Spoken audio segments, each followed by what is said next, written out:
Olá a todos, espero que estejam todos bem e vamos para mais um vídeo falando sobre a palavra do Senhor.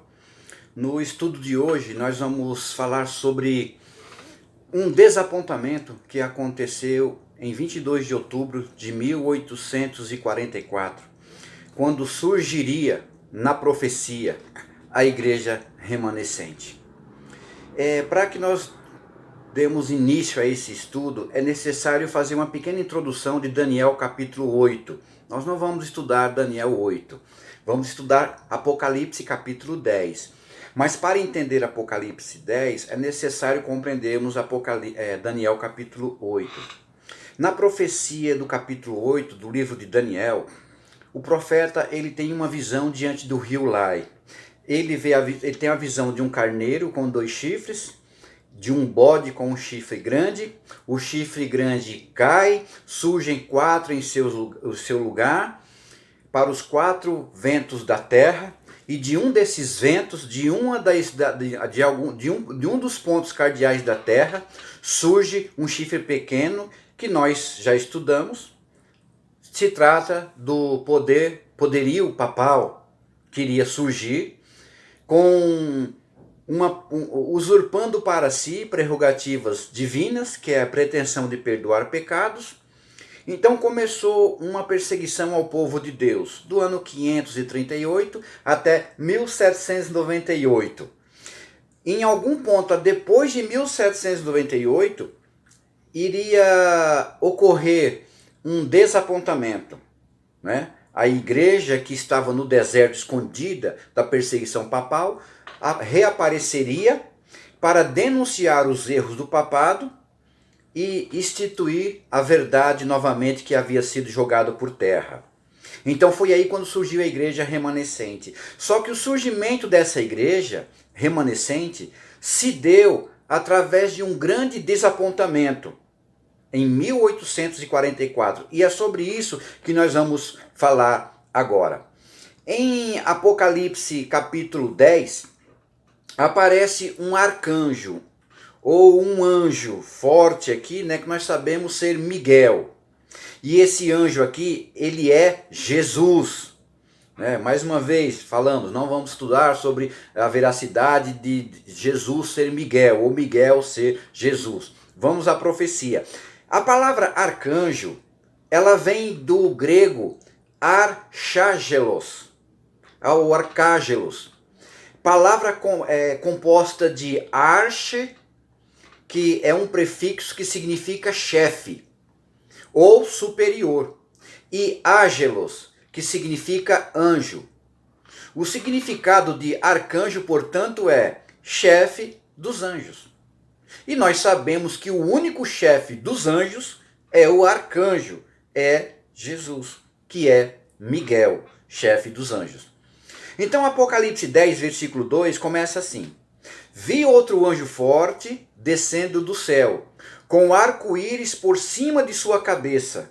O rosto era como o sol, as pernas como colunas de fogo, e tinha na mão um livrinho aberto. Pôs o pé direito sobre o mar e o esquerdo sobre a terra. Então, 2 perguntas. Quem é esse anjo? E que livrinho é esse que está em sua mão? O anjo nós sabemos ser Jesus, por causa das características. Ele tem um pé sobre o mar e um pé sobre a terra. E vamos ver em outros lugares que ele aparece com a mão erguida, levantada para o céu. Então esse anjo tem poder sobre céu, terra e mar. Ele está pisando na terra e no mar. Ele tem poder sobre o céu, sobre a terra e sobre o mar. E nós sabemos que o único que tem poder sobre céu, terra e mar é Deus. E ele é diferente. Ele tem um arco-íris por cima da sua cabeça. Que arco, né? Aquele que está por sobre de. Aquele que está por cima de. O único ser que está acima dos anjos é Jesus. Que sempre foi, desde a eternidade, o chefe dos anjos. Agora, que livrinho é esse que está aberto na mão dele? Ele tem um livro aberto. A impressão que dá é que esse livro tinha um selo e esse selo foi retirado. Então, que livro é esse? Não é a Bíblia completa, é apenas um livro da Bíblia.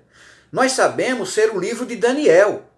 Lá em Daniel, do capítulo 8 até o 12, nós vemos Daniel, o anjo Gabriel, interpretando as profecias, as visões que Daniel teve. E em um momento, Daniel quis saber sobre os eventos finais que o anjo apresentou, que ali era Gabriel. Então Daniel questionou o anjo, e o anjo disse assim: olha, Daniel, chega, né? As palavras vão ser encerradas e o livro vai ser selado até o tempo do fim.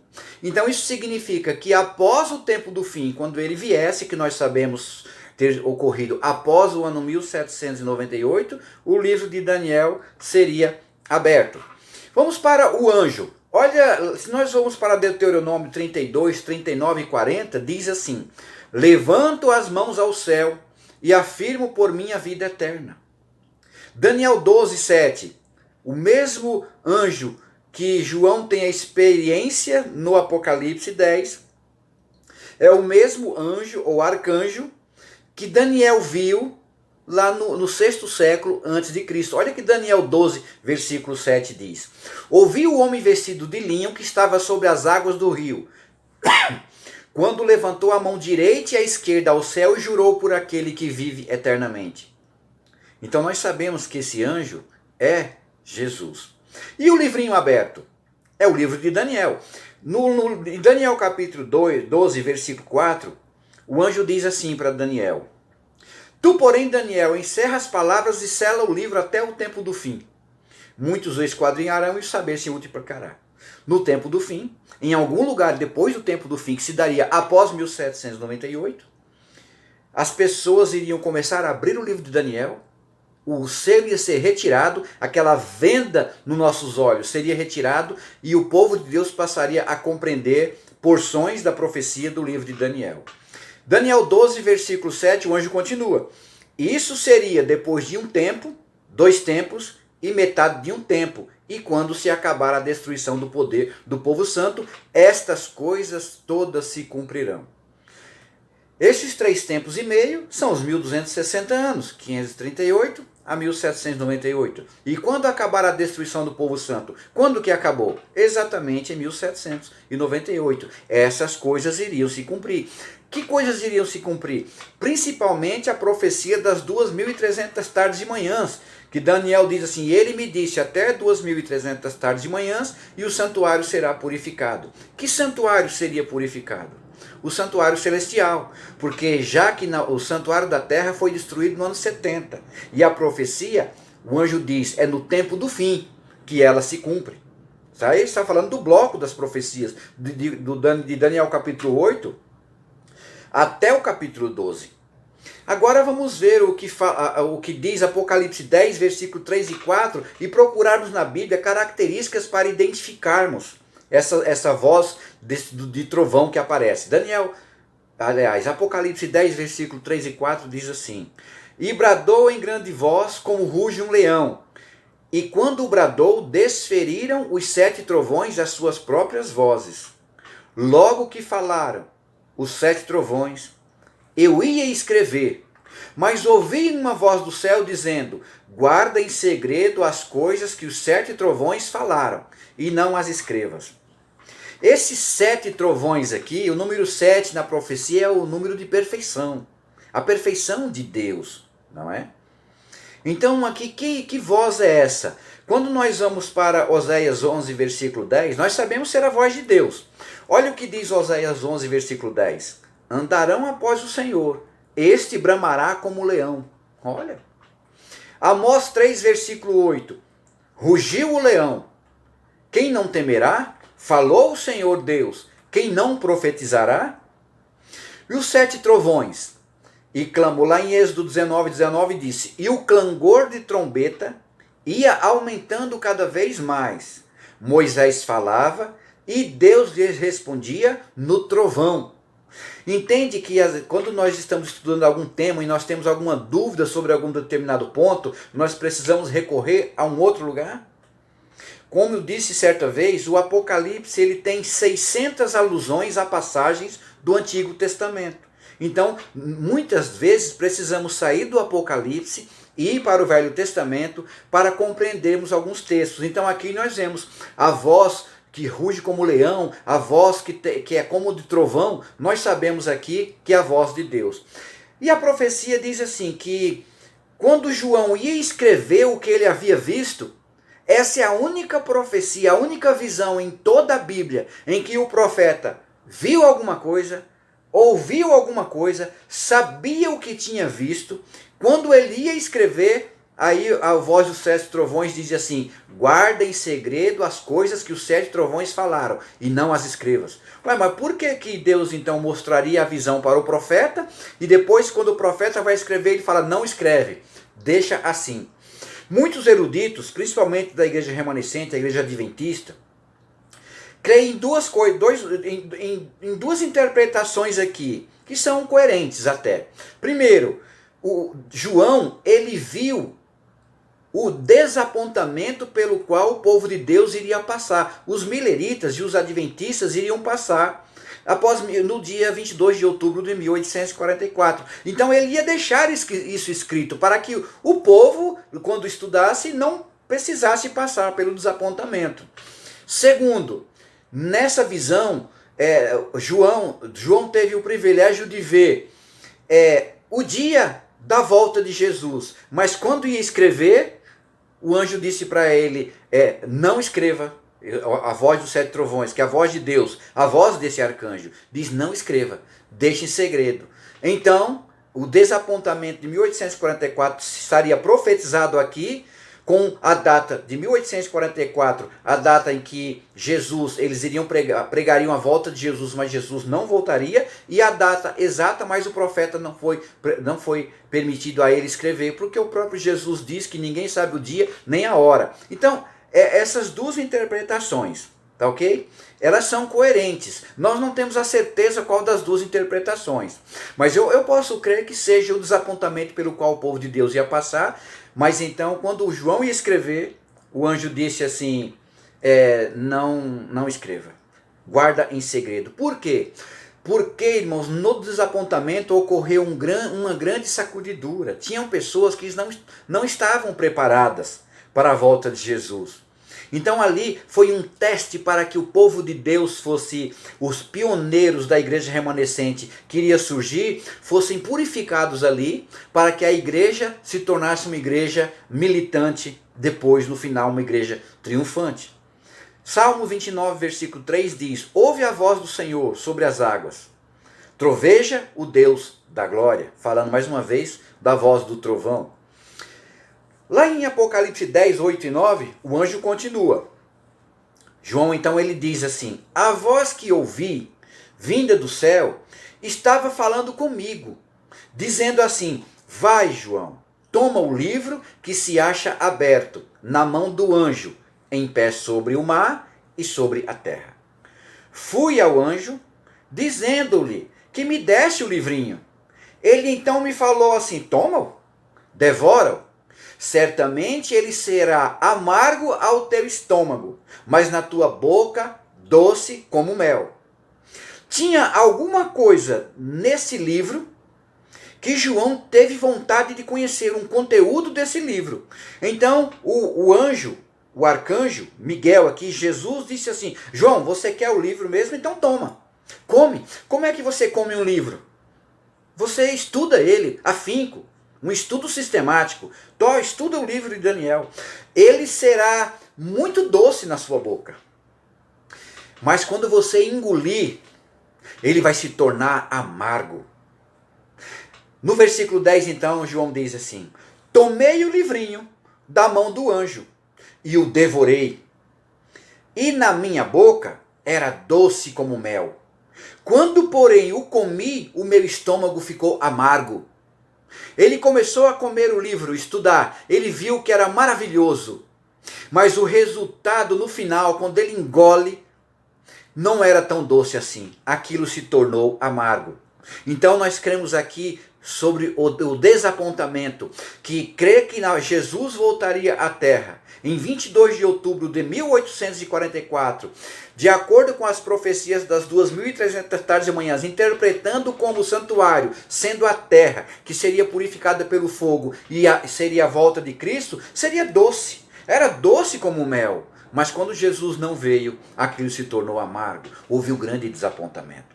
Então Miller, aqui essa profecia se cumpre em Miller, Guilherme Miller, um pregador da Igreja Batista do Livre-Arbítrio.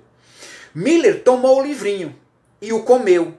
Ou seja, baseado em seu estudo sistemático que ele fez das Escrituras do ano 1816 até o ano 1818, Miller, quando ele começou o estudo sobre as profecias bíblicas, quando ele começou a fazer o estudo sistemático da Bíblia, ele começou, por exemplo, Gênesis 1:1. No princípio criou Deus os céus e a terra.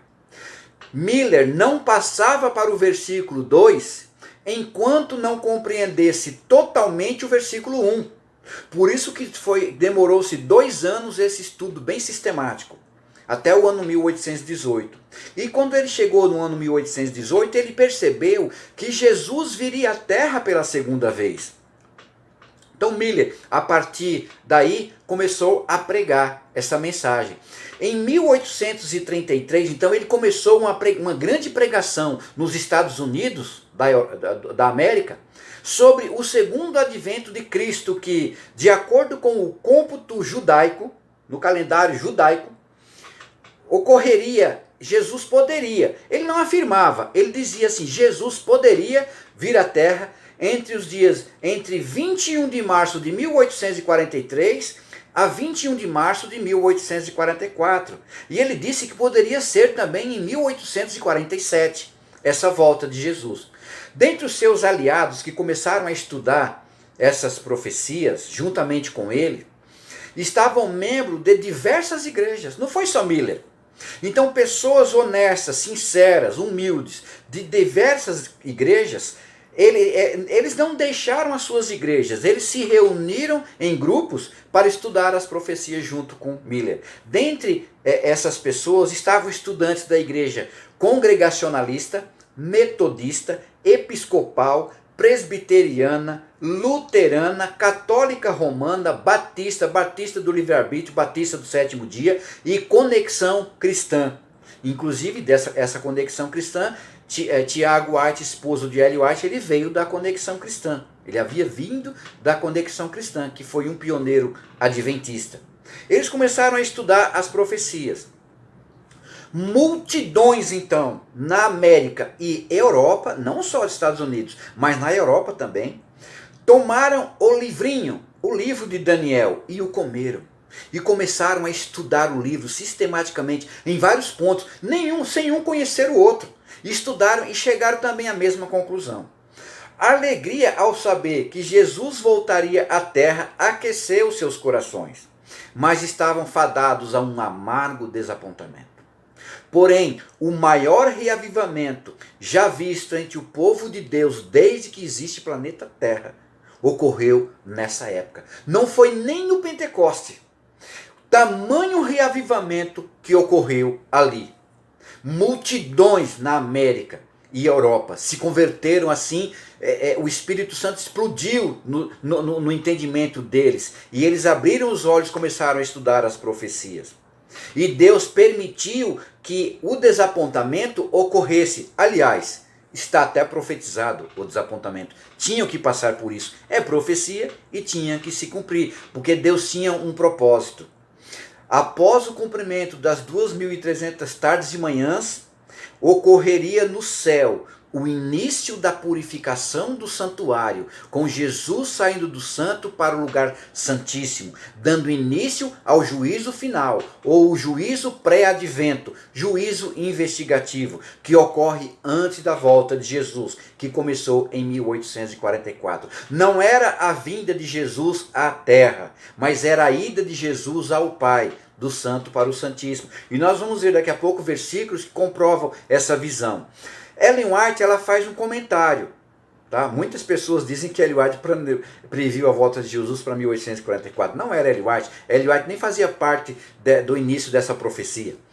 Comentários de Ellen White depois do desapontamento. Depois de 1844, ela diz assim no livro Grande Conflito, página 391 e 392. Quando se passou o tempo em que se esperou a vinda do Senhor, na primavera de 1844, os que haviam aguardado seu aparecimento ficaram em perplexidade e dúvida. Embora o mundo os considerasse derrotados, sua fonte de consolo era a palavra de Deus. Muitos continuaram a investigar as profecias para obterem mais luz. Apesar de não poderem explicar o desapontamento, sentiam-se seguros de que Deus os guiara na expectativa, na experiência, porque haviam passado. Eles passaram por um grande desapontamento. Esperaram Jesus no dia 22 de outubro de 1844, 6 horas da tarde, ao pôr do sol. Jesus não veio. À meia-noite, Jesus não veio. Ficaram imensamente desapontados e teriam que enfrentar o mundo no dia seguinte, porque a América do Norte tomou conhecimento disso. A Europa também tomou conhecimento disso. E agora Jesus não voltava. O que eles iam experimentar, as zombarias, seriam chamados de falsos profetas e muito mais. Mas Deus estava guiando eles e eles no início não sabiam disso. Muitos começaram a zombar do próprio movimento, que se aliaram ao movimento, começaram a zombar. Entende por que eles não estariam preparados para uma volta de Jesus se fosse literal? O motivo do desapontamento, então, ele começa a ficar claro. Ellen White, ela é inspirada pelo Espírito Santo, no livro Primeiros Escritos, página 243, ela começa a dizer assim: havia instrução especialmente adaptada ao seu estado de incerteza, a qual se faria claro no devido tempo. Entre estas profecias estava a de Abacuque 2, do 1 a 4. Eles foram guiados pelo Espírito Santo para o Velho Testamento para começarem a compreender por que eles passaram por esse desapontamento. Por que Jesus não veio se a profecia se cumpriu? Eles não erraram a profecia. A profecia de Miller se cumpriu, literalmente 100%. O santuário começou a ser purificado, mas não era a volta de Jesus à terra, mas sim a passagem de Jesus do santo para o santíssimo no santuário celestial, porque o santuário a ser purificado não era a terra como Miller previa, mas o santuário no céu. Então, Abacuque 2, de 1 a 4, diz assim, lá no Velho Testamento, abre aspas, escreve a visão e torna bem legível sobre tábuas, para que a possa ler o que correndo passa.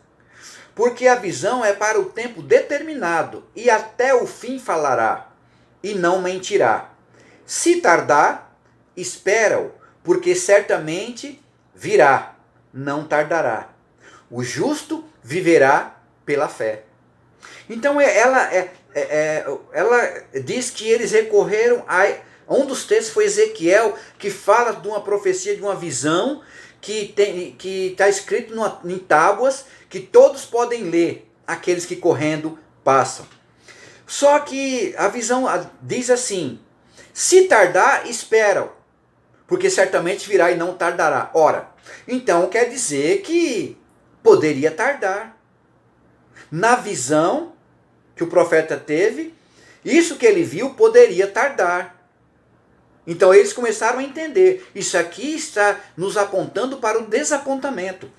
Primeiros Escritos, página 243, ainda ela diz assim, vi que eles, os pioneiros, estavam certos na sua interpretação, numa visão que Deus mostrou para ela, os mileritas, os adventistas, estavam corretos. Veja bem, não existia igreja adventista nessa época ainda, existia uma pessoa chamada movimento chamado milerita, outros chamavam adventista. Por que adventista? Adventista porque é aquele que crê no advento. Como eles criam no advento de Cristo em 1844, eram chamados de mileritas ou adventistas. Mas a igreja adventista do sétimo dia ainda não existia. Passou a existir depois de 1863 com o nome adventista do sétimo dia. De novo, abre aspas, vi que eles estavam certos na sua interpretação dos períodos proféticos. O tempo profético terminou sim em 1844. E Jesus entrou no lugar santíssimo para purificar o santuário no fim dos dias. No fim das 2.300 tardes e manhãs. Olha que maravilha.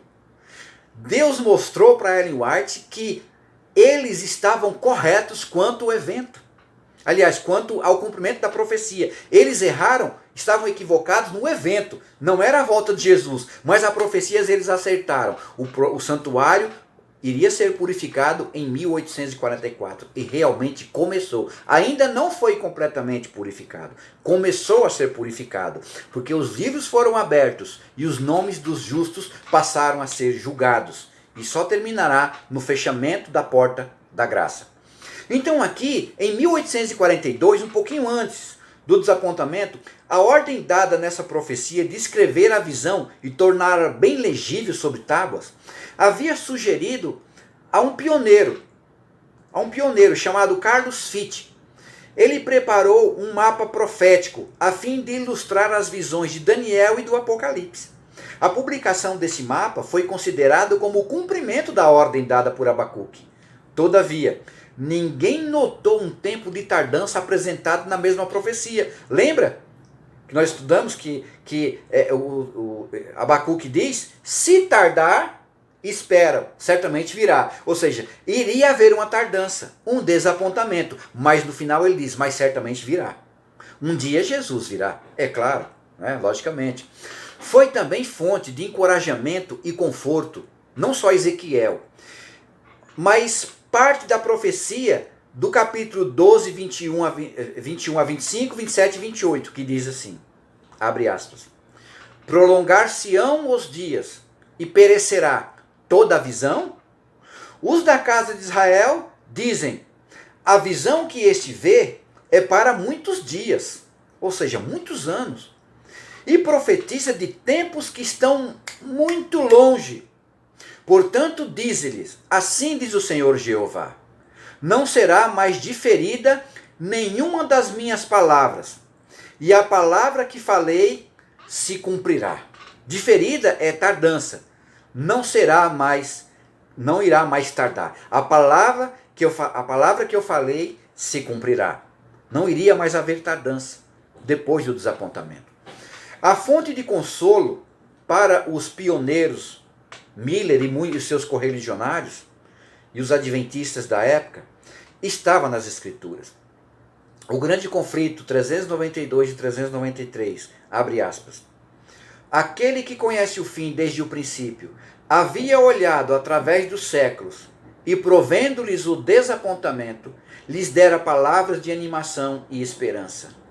Não fosse essas porções das Escrituras, advertindo-os a esperar com paciência e a conservar firme a confiança na palavra de Deus, sua fé teria fracassado naquela hora de prova. Isso aqui são textos inspirados, queridos. Agora vamos ver dois textos de toda a Bíblia, de tudo que Miller estudou. Somente dois textos causaram confusão na cabeça de Miller. Porém, dirigido pelo Espírito Santo, porque o desapontamento teria que ocorrer. Primeiro, Daniel 7, versículo 13. Daniel teve uma visão de 1844. Isso que Daniel viu foi no 6º século antes de Cristo, que se cumpriria exatamente no dia 22 de outubro de 1844, na primavera.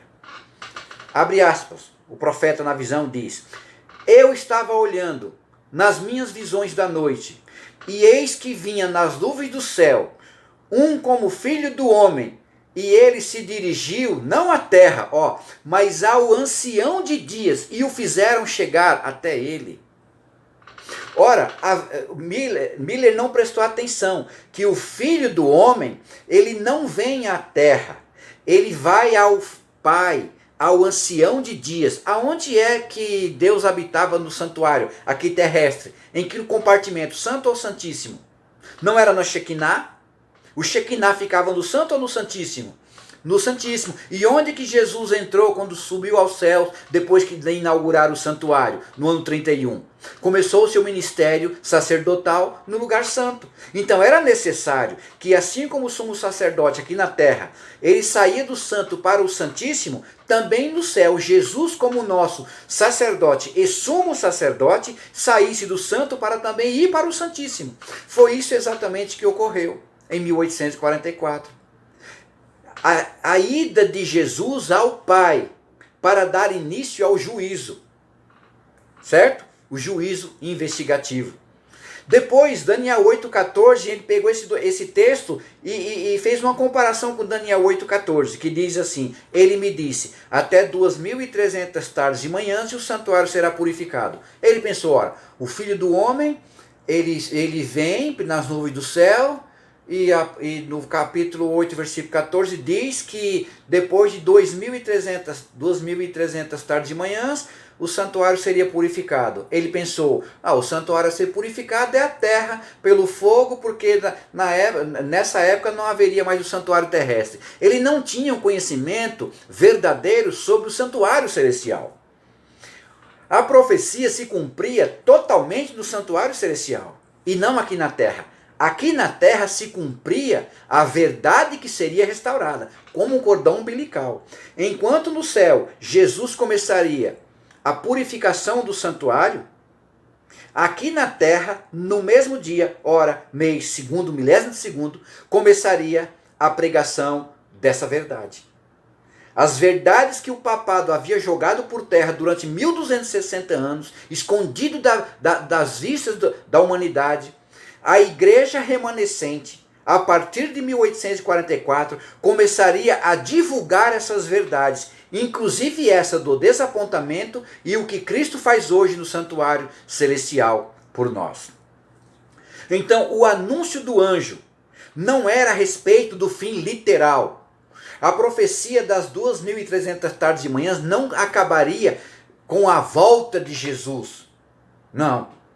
O anúncio do anjo não era a respeito do fim do tempo literal, mas do fim do tempo profético. Ou seja, em 1844, a porta aberta não era para o céu, mas a porta aberta estava aberta no céu, não para mas no. Não para o céu, mas a porta estava aberta no céu. Lembra-se que no santuário terrestre existiam 3 portas. O judeu chamava da rua para o pátio, primeira porta. Do pátio para o lugar santo, segunda porta.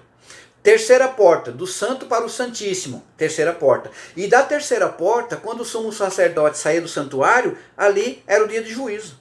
Então, hoje nós estamos esperando que porta ser fechada? A porta do Santíssimo. No ano 31, a porta do Santo foi aberta. Em 1844, a porta do Santíssimo foi aberta. E lembra-se que na igreja de Laodiceia, o anjo diz assim: eis que põe uma porta aberta diante de vocês, que ninguém pode fechar. Eu abro, ninguém fecha. Mas se eu fechar, ninguém abre. Então essa última porta foi aberta em 1844, quando Jesus passou para o lugar santíssimo. E de lá, assim como no santuário terrestre, o sumo sacerdote saía para receber o povo, e o povo recebia com alegria, Jesus também sairá do lugar santíssimo, virá à terra para receber a sua igreja com muita alegria. É a sombra das coisas que irão de vir. Agora vamos falar da visão que Hiram Edson, um pioneiro adventista, teve. Ele com seu amigo foi embora para casa, saindo do seu celeiro, que até hoje está nos Estados Unidos, esse celeiro. Tenho muita vontade de um dia conhecer esse lugar, mas vamos ver, né? Ele indo embora para casa com seu amigo, passando pelo meio de um milharal próximo do seu celeiro, de madrugada, após a meia-noite, talvez ali chorando, entristecido, tendo que enfrentar a oposição no outro dia. Por que Jesus não veio? Olha a visão que ele teve, que ele relata. Abre aspas para Hiram Edson. Ao passar por um campo grande, eu estava parado no meio do caminho do campo. O céu parecia abrir a meu ver. E eu vi distinta e claramente que, em vez de nosso sumo sacerdote sair do Santíssimo, do santuário celestial, para vir a esta terra, no 10º dia do 7º mês, que seria no final dos 2.300 dias, que se deu em 1844, ele, Jesus, pela primeira vez, entrou nesse dia, em 22 de outubro de 1844, no segundo compartimento desse santuário. E que ele tinha um trabalho a realizar no Santíssimo antes de vir à terra. Que visão fascinante. Ele olha para o céu, de repente, o santuário relampeja na sua mente. E ele olha para cima. Então ele percebe que Jesus, o movimento do céu, Jesus pegando o incensário de ouro, saindo do lugar santo e indo para o Santíssimo, começando o seu último ministério de intercessão e juízo no Santíssimo, assim como ocorria na terra com o sumo sacerdote. Ora, por que ocorria, tínhamos o sacerdote na terra e o sumo sacerdote? Por que o sacerdote estava no santo? Por que o sumo sacerdote entrava no Santíssimo?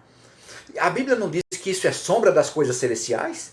Ora, então, com certeza, o que ocorria aqui na terra iria ocorrer no céu, mas com o nosso superior sacerdote e sumo sacerdote, Jesus Cristo. É isso. O 7º anjo, Apocalipse 10, ainda estamos em Apocalipse 10, no versículo 7, diz assim: depois que João ia escrever, o anjo diz, não escreva. Aí depois que João ia escrever,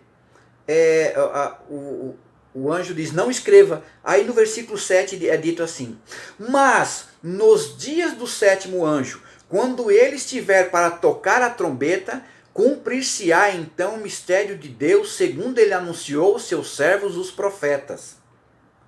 Entenderam? Mas nos dias do 7º anjo, no dia do 7º anjo, então eu pergunto, lembra-se que nós estudamos no estudo passado as 7 trombetas? 6 trombetas foram tocadas. Lembra-se? As 4 primeiras trombetas, a queda do Império Romano. A 5ª e a 6ª, a ascensão do Império Otomano e a queda do Império Otomano.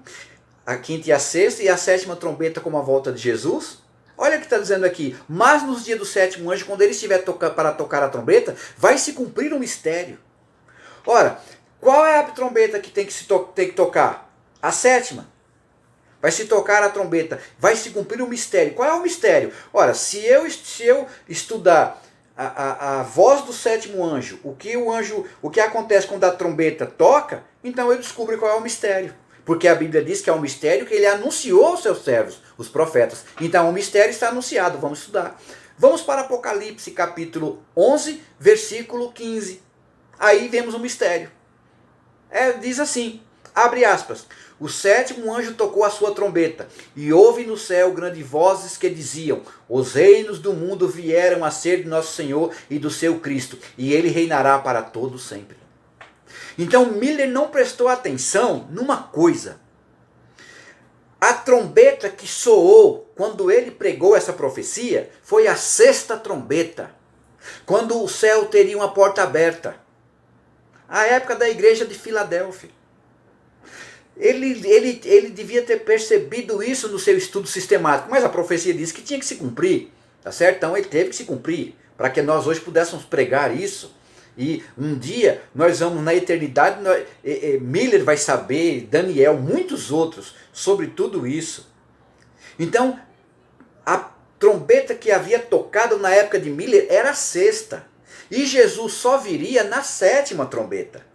É a trombeta que estamos esperando tocar, que ainda não tocou.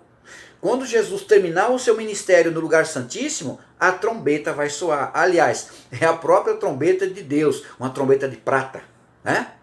Não é isso que diz lá em 1 Tessalonicenses 4,16? Ouvida a trombeta de Deus, trombeta de prata, aí sim Jesus virá. Num momento, o apóstolo Paulo ele fala sobre isso em 1 Coríntios 15:52, falando da ressurreição. Olha o que ele diz. Num momento, num abrir e fechar de olhos, ao ressoar da última trombeta, a sétima, a trombeta soará, os mortos ressuscitarão incorruptíveis e nós seremos transformados. Ora, aqueles que tinham dúvida, mas quem disse que quando a trombeta tocar, Jesus volta e há a ressurreição? Apóstolo Paulo. Vou ler de novo. Num momento, num abrir e fechar de olhos, ao ressoar da última trombeta, a sétima trombeta, a trombeta soará, os mortos ressuscitarão, incorruptíveis, e nós seremos transformados, que estiverem vivos. Ora, quando que ocorrerá isso? Não é a volta de Jesus? Não será na volta de Jesus que essa profecia vai se cumprir? O que há de tão difícil de entender um negócio desse? Não tem dificuldade. Basta você estudar com afinco, com espírito de oração e buscar, não só em um lugar. Às vezes a resposta você não encontra no lugar. Você tem que vasculhar todos os textos que falam da mesma coisa. E ali você vai ter você vai chegar ao clímax de um determinado estudo. Deus continuou guiando os adventistas, os mileritas, após 1844. Apocalipse 10, versículo 11 diz assim: é necessário que ainda profetizes a respeito de muitos povos, nações, línguas e reis. Para quem que Deus diz isso? Para o mesmo povo que passou pelo desapontamento. Para o mesmo povo, ele diz assim: eu quero que vocês que passaram pelo desapontamento, vocês continuem pregando isso que vocês viram a muitos povos, nações, tribos, línguas e povos.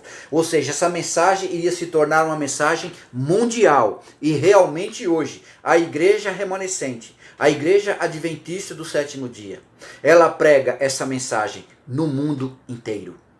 Foi exatamente isso que fizeram os adventistas. Daniel diz que no fim dos 2300 dias, o santuário celestial começaria a ser purificado. E aqui na terra a verdade seria restaurada. A ordem foi essa: comer o livrinho, profetizar outra vez e medir o santuário. Nova luz então iria iluminar os adventistas após o desapontamento. Uma mensagem mais grandiosa estava para ser descoberta: a doutrina do santuário e o dom profético. Agora, antes de encerrarmos, vamos ver como surgiu a igreja adventista do sétimo dia. Ela não surgiu simplesmente do desapontamento de 1844, ela já surgiu com um pacote fechado, como igreja fechada. Não, ocorreram algumas coisas.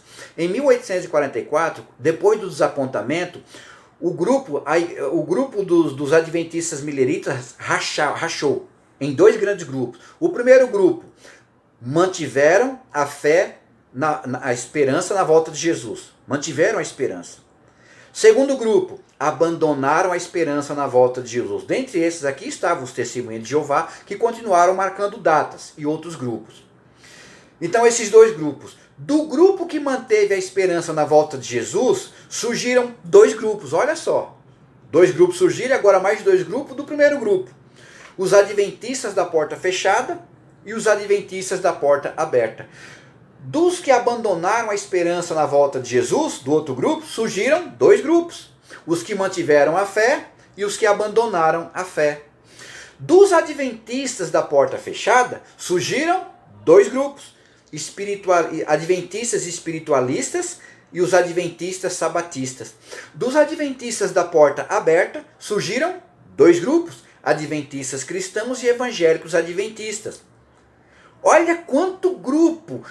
Entende por que o anjo não permitiu que João fosse escrever? Era necessário uma prova ali, um peneiramento, para que ficasse só o que era genuíno. Olha quantas pessoas, mais de 50 mil pessoas abandonaram o movimento por causa do desapontamento. Mas aqueles que estudaram e viram: opa, peraí, nós erramos o evento. mas acertamos no cumprimento da profecia. E nós erramos no evento porque estava profetizado que nós iríamos errar o evento. Eles entenderam isso, guiados pelo Espírito Santo. Então, desses 4 grupos que restaram, adventistas espiritualistas, adventistas sabatistas, adventistas cristãos e evangélicos adventistas, surgiu a igreja adventista. De qual grupo? Dos 4. Foi exatamente dos adventistas sabatistas. Então, os adventistas espiritualistas desapareceram, adventistas cristãos desapareceram e os evangélicos adventistas também desapareceram. Ficou somente a igreja adventista, que depois passaria a se chamar do sétimo dia. Adventistas sabatistas, depois do sétimo dia, em 1863.